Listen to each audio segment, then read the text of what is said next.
د افغانانو دودیزه لوبه غیږ نیونه.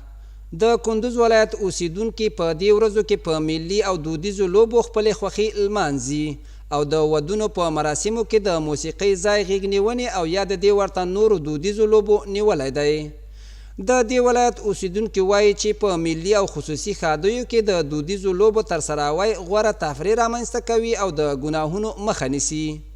پیش از این دیگه در تویا که بود رقص و موسیقی و آوازخوانی بود طبعا گناه داشت دیگه.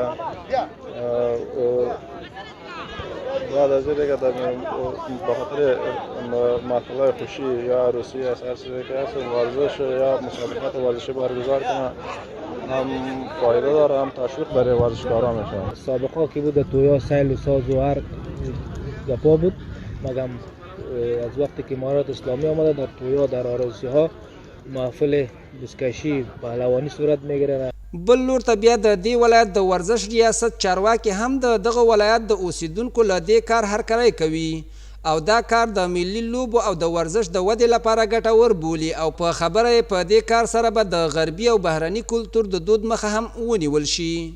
معمولا در محافل عروسی ساز و سرود و موسیقی رسم و رواج شده بود که یک امر غیر شرعی بود.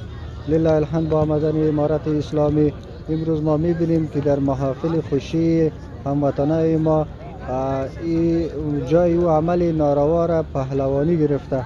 دا په داسې حال کې ده چې اسلامي امارت تل د غربي کلتور او د هغوی وارداتي دودونه او رواجونه چې له اسلامي اصولو سره په ټکر کې وي پر وړاندې د مبارزې او مخنیوي ټینګار کړی دی.